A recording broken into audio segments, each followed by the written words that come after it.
안녕하세요, 레이스드라이버 강병입니다. 오늘은 아직 한국에는 없지만 한국에 왔으면 참 좋겠다 싶은 차 하나를 소개시켜 드리려고 합니다. 바로 폭스바겐 샤란이라는 모델입니다.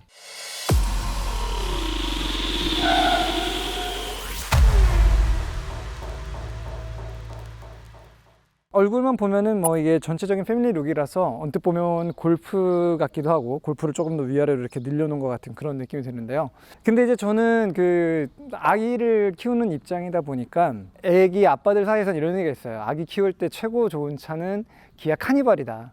공간 넓고 슬라이딩 도어라고 해서 이제 좁은 곳에서 아기를 베이비시트에다가 넣기도 편리하고, 안에서 기저귀를 간다거나 옷을 갈아입히기에도 공간도 충분하고 여러모로 괜찮다라는 평가를 받는 게 바로 카니발인데요. 개인적으로 저는 이 샤란이라는 모델이 한국에 들어오게 되면은 카니발 수요의 상당 부분들을 이렇게 대체 수요로 가져갈 수 있지 않을까라는 생각이 들어요.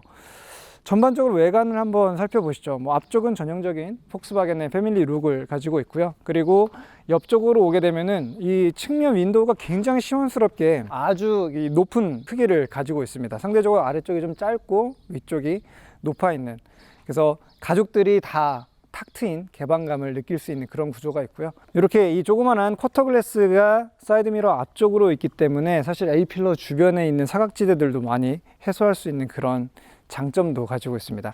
뒤쪽 문은 슬라이딩 도어 형태로 되어 있어요.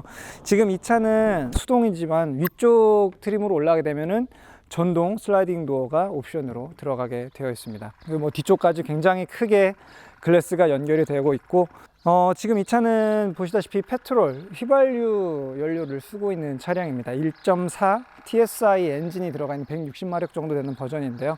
2.0 TDI를 비롯해서 여러 가지 파워트레인들이 준비되어 있으니까 아마도 한국에 온다고 한다면은 2.0 TDI 모델이 좀 더 매력적인 대안이 되지 않을까 싶어요. 그리고 이 차가 가장 놀라운 점은 실내 이 적재 공간 활용 능력이 정말 엄청나다는 겁니다. 이 차는 실제로 7인승 구성을 가지고 있는데, 자, 이렇게 7인승 시트를 다 올려놓은 상태에서도 어느 정도 뒤쪽에 화물들을 좀 실을 수 있는, 적재할 수 있는 이런 공간들이 마련되어 있죠. 2, 3, 2 구성의 7인승 시트 배열을 가지고 있는데요.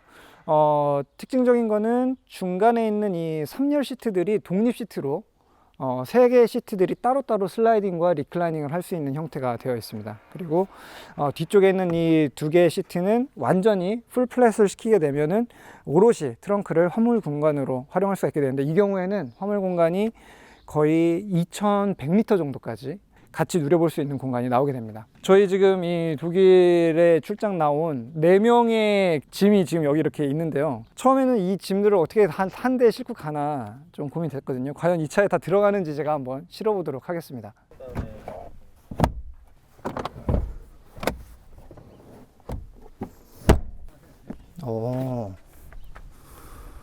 이거 들어가서 괜찮은데? 이렇게.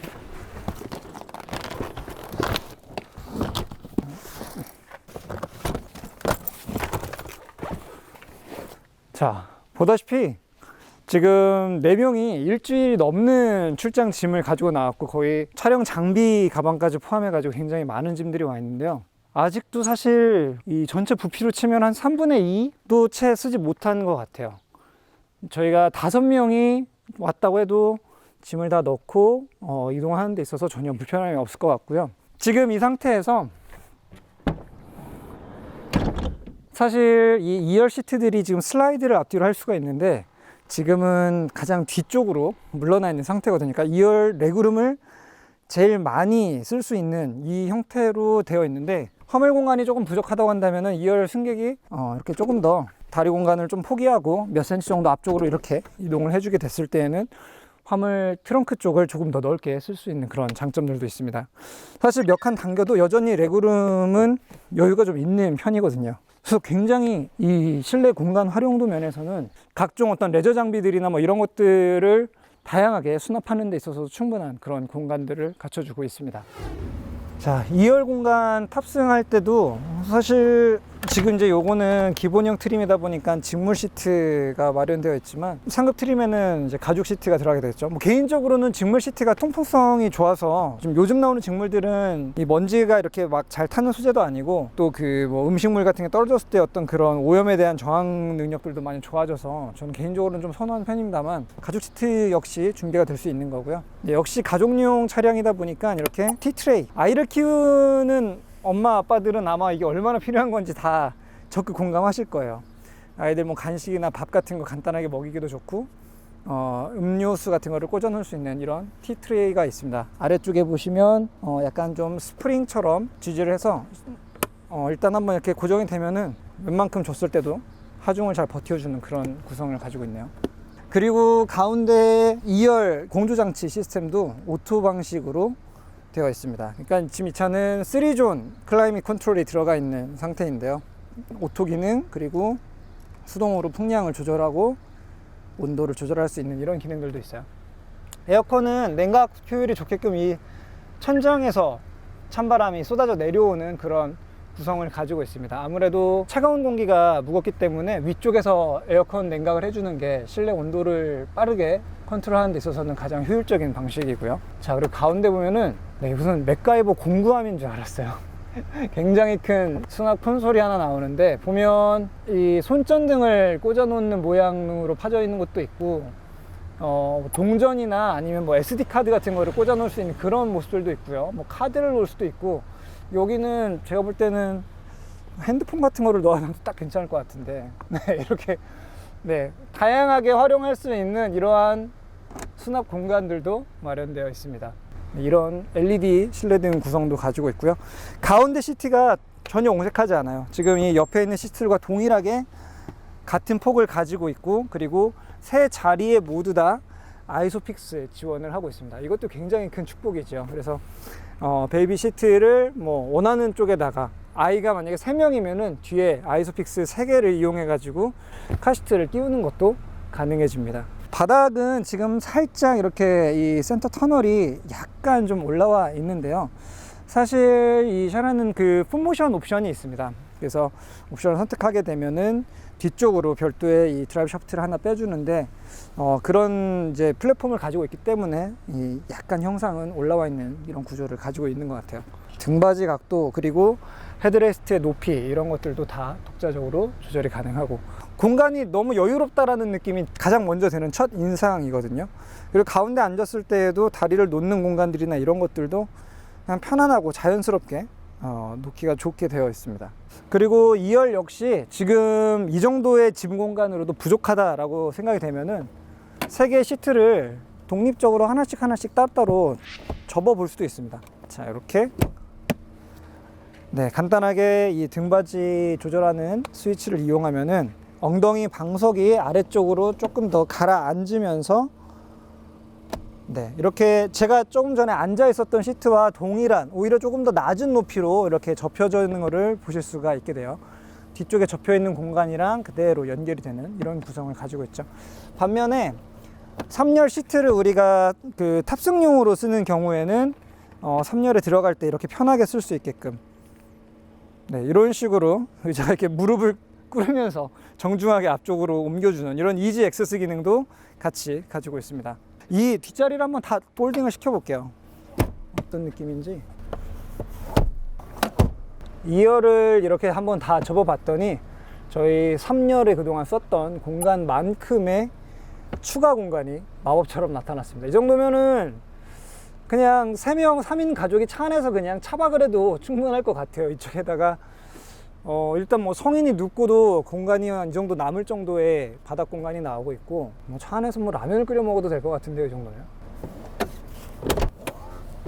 이게 진짜 근데 접는 방식에 따라서 뭐 가운데만 접고 뭐 양쪽을 살려서 쓴다든지, 이거는 3열 시트들이 다 따로따로 움직이고 또 다 따로따로 이렇게 슬라이딩도 할 수 있기 때문에 그 적재 공간을 원하는 대로 모양을 이렇게 디자인해서 만들어낼 수 있다는 게 굉장히 큰 장점인 것 같아요. 그리고 이런 적재 공간을 가지고 있으면서도 여전히 이 차의 전장은 4.85m 정도입니다. 그러니까 우리가 길에서 흔히 보는 카니발에 비교했을 때에는 거의 한 15cm 이상 더 짧은 그런 전장을 가지고 있거든요. 그래서 실제로 이제 주차 공간이나 골목 같은 데를 빠져나갈 때라든지, 그리고 이제 전체적인 차량의 연비라든지 이런 면에서 봤을 때에는 카니발보다 좀 덜 부담스러운 상태로 운전을 할 수 있다라는 그런 것도 샤란의 큰 장점이 될 것 같아요.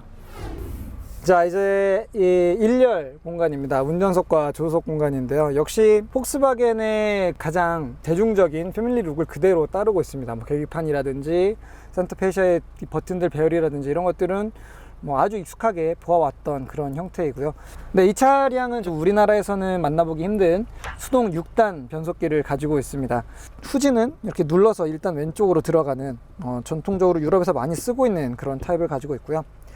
수동 변속기가 아무래도 이제 시동이 꺼트리거나 좀 출발할 때 불안함 이런 것들 때문에 좀 꺼려하는 분들이 많이 있는데, 이 차량 같은 경우에는 경사로에서 출발할 때 밀림 방지 기능도 지원을 해주고 있고요. 그리고 정차 시에 브레이크를 굳이 밟고 있지 않아도 브레이크를 계속 유지해주는 이런 오토 홀드 기능, 그리고 전자식 파킹 브레이크까지 갖추고 있어서 생각보다 이 출발할 때 어떤 부담이 좀 적습니다. 그리고 이 자동적으로 ISC 기능 덕분에 시동을 실수로 꺼트리는 경우에는 다시 시동을 걸어주기도 하는 그런 기능들까지도 들어가 있어서 뭐 큰 부담 없이 운전할 수 있는 그런 차량이 되겠고요. 내비게이션 시스템은 뭐 기본형 트림이지만 별도 선택 옵션으로 지금 도빌 내비게이션 시스템이 들어가 있습니다. 자, 뭐 기타 기능들은 뭐 이제 우리나라에서는 이게 위성 라디오 시스템 같은 거는 지원이 아직 안 되지만, 이것들도 유럽 쪽에서 아니면 북미 쪽에서는 굉장히 많이 애용되고 있는 그런 옵션 중에 하나고요. 무엇보다도 수납 공간이 이 차의 가장 큰 장점이잖아요. 뒤쪽은 큰 화물들 위주였지만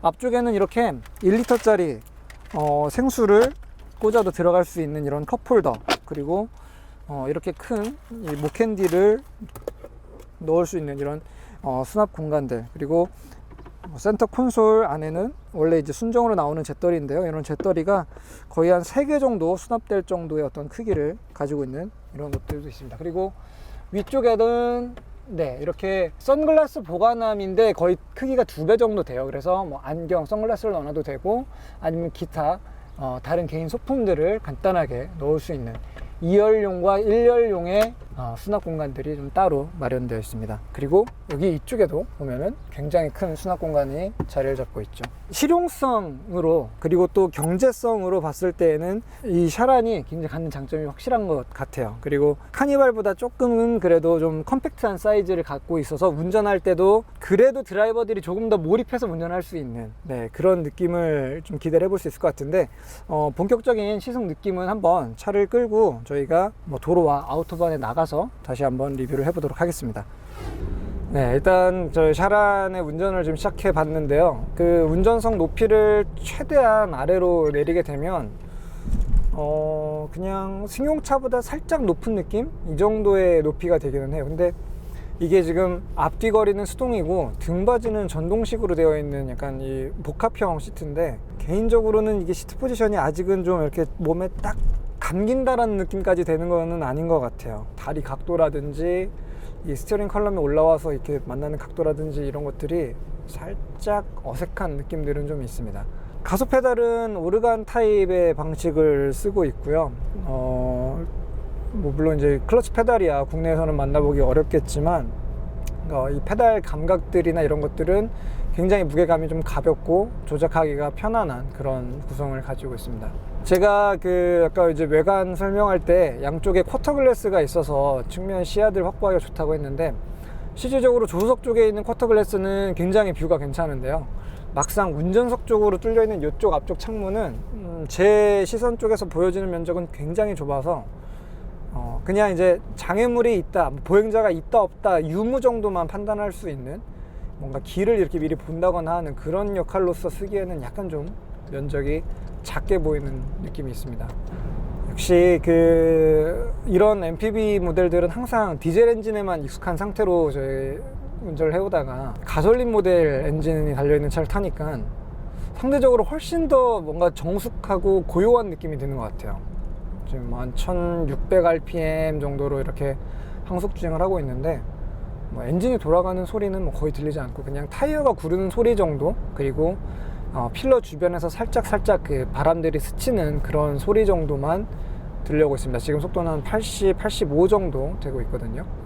일단 이 차가 아쉽게도 지금 윈터 타이어가 장착되어 있어서 뭐 이게 공정한 비교라고 할 수는 없지만 그 윈터 타이어를 감안하더라도 카니발보다는 어쨌든 훨씬 좀 컴팩트한 차를 운전한다라는 느낌이 좀 강해요. 약간 큰 해치백 운전하는 느낌. 전체적으로 이렇게 롤이 있는 경우에도 차가 쓰러진다라는 느낌보다는 적정하게 하중 이동을 주고 있다라는 그 정도의 어떤 움직임들만을 가지고 있는 수준이어서 아주 막 적극적인 어떤 드라이빙 스릴은 아니어도 또 뭔가 차를 제대로 좀 컨트롤하고 있다라는 그런 느낌 정도는 받을 수 있는 그런 구성이에요. 운전대는 지금 뭐 제가 스펙은 아직 확인 못했습니다만 느낌으로는 이게 EPS 전동 지원 파워 스티링 느낌인데 무게감은 꽤나 가벼운 편에 속합니다. 노면의 어떤 피드백이 이렇게 좀 잘 들어오는 정도까지의 스타일은 아니지만 뭐 어쨌든 이 차의 성격을 고려한다면은 주말에 여가용으로 즐기기 위해서 차를 이동하는 목적에서 봤을 때는 아쉬움이 없는 수준이에요. 아무래도 차 폭이 딱 1.9m 정도로 이런 7인승 차량 치고는 그렇게 폭이 많이 넓은 편은 아닙니다. 그래서 이런 차선을 하나 정도밖에 못 몰고 가는 상황에서도 차 폭에 대한 부담은 거의 없는 것 같고요. 제 개인적으로 차이점이 느껴진다면 앞유리에서 굉장히 멀리 뒤쪽으로 떨어져서 앉아서 운전하는 그런 느낌이 좀 있거든요.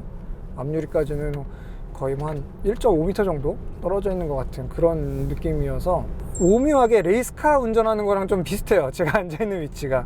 TCR 같은 경우는 거의 B필러 쪽 뒤에 앉아서 이렇게 앞유리에서 멀리 떨어져 가지고 운전하는 느낌인데 뭔가 묘하게 그런 차들을 운전하는 거랑 비슷한 위치에 있습니다. 자, 이 차는 1.4 TSI 가솔린 엔진을 달고 있습니다. 뭐 우리나라에서는 수입될 확률이 그렇게 큰 것 같지는 않고, 물론 이 차 자체가 수입될지 안 될지도 모르는 상황이지만요. 배기량이 워낙 작은 엔진에 부스트를 걸어서 한 160마력 정도를 내는 엔진이다 보니까 아무래도 1500rpm 이하 영역에서는 발휘되는 토크의 양이라든지 부스트 반응이라든지 이런 것들이 조금 맥이 빠지는 느낌들은 있습니다. 그러니까 좀 활발하게 타려면은 최소한 1600에서 2000rpm 정도 이상의 레인지에서 RPM을 맞춰줘야지만 주행을 할 수가 있고요. 물론 뭐 오토매틱으로 운전한다면 그런 걸 굳이 뭐 신경을 쓸 이유는 없겠죠. 아우토반으로 들어가 볼게요. 확실히 아우토반의 1차선을 점거하고 오랫동안 달리기에는 약간 좀 스태미나가 부족합니다. 이 차가 저회전 영역에서도 토크가 좀 부족했지만 마찬가지로 5000rpm 이상으로 올라갔을 때 영역에서도 힘이 뭐 그렇게 남아도는 느낌은 아닙니다. 역시나 이 차는 이렇게 속도를 내는 목적이 아니고 실용 속도 영역대와 실용 RPM 영역대에서 편하게 쓸 수 있는 그런 목적으로 엔진이 설계되어 있기 때문에 아우토반 1차로는 잠깐씩은 안 탈 수 있을 것 같아요. 2.0 TDI 엔진이라고 한다면 뭐 요즘에 2.0 TDI는 거의 190마력 정도 출력이 나오니까 지금 이 엔진보다는 아우토반에서 고속주행으로 이동할 때 적합해 보이긴 할 것 같아요. 확실히 150 이상의 영역에서는 기어를 몇 단으로 내려도 가속력이 크게 변화하지는 않는 것 같네요. 수동 기어 기준으로 4단 6000rpm에서 180 정도가 나올 것 같은데요. 이게 이 차의 실질적인 거의 최고 속도에 가까운 느낌이네요. 자, 그러면 정속 주행하면서 연비 체크도 한번 해볼까요? 사실 뭐 휘발유 엔진이라서 연비에 대한 기대는 그렇게 많이 들지는 않지만 그래도 1.4니까 우리나라 제한 속도인 한 110 정도 되는 속도를 유지를 하면서 연비 체크를 한번 해보도록 하겠습니다. 110에서 120 이 정도 페이스로 한번 달려볼게요. 뭐가 잘못됐는데 리터당 20km 넘게 나오고 있는데 조금 더 달려봅시다. 지금 약간 내리막 구간이 길어서 그런 것 같기도 하고요. 리터당 30km 나오는데? 우리 지금 계속 내리막 아니잖아요, 그쵸? 오르막 내리막 계속 가고 있는 거죠.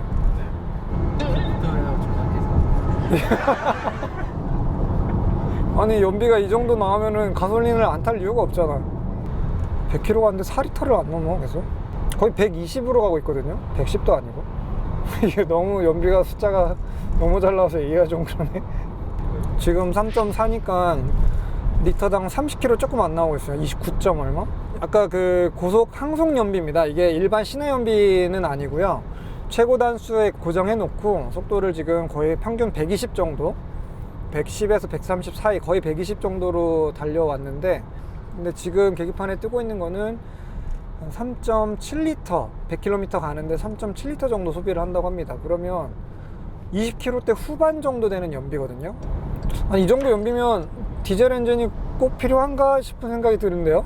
네, 지금 거의 이 차에는 탑승객 4명과 아까 제가 보여드렸던 화물이 엄청나게 지금 트렁크에 실려 있는 걸 감안한다고 하면은 꽤나 만족할 만한 연비 수준이네요. 그러니까 꼭 TDI가 아니라 휘발유 엔진으로 수입해도 괜찮겠다라는 생각이 들 정도의 연비를 보여주고 있습니다. 에어컨도 지금 완전히 빵빵하게 틀고 있잖아요. 밖에 외부 온도가 28.5도고. 뭐야, 이거 차 고장난 거 아니에요? 이상한데. 네, 폭스바겐 샤란을 만나봤습니다. 사실 샤란을 타면서 인상적인 부분은 특별히 뭐 하나 이렇게 흠을 잡기가 어려운, 두루두루 잘하는 평균치 이상의 성능을 내고 있는 팔방미인이라는 건데요. 이런 그 샤란 같은 다양한 형태의 바디 타입들이 우리나라에서도 조금 더 많이 선보였으면 좋겠습니다. 아직도 우리나라는 세단 일색, 그리고 요즘에는 뭐 거의 S세단 아니면 SUV 이렇게만 구분되어 있는데, 이런 MPV나 뭐 외건 형태라든지 컨버터블이라든지 뭐 이런 좀 더 자동차 문화를 폭넓게 즐길 수 있는 그런 선택지가 많아졌으면 좋겠고요. 그런 의미에서 이런 모델도 한국에도 한 번쯤은 소개가 되면 어떨까라는 생각을 해봤습니다. 지금까지 강병이었습니다.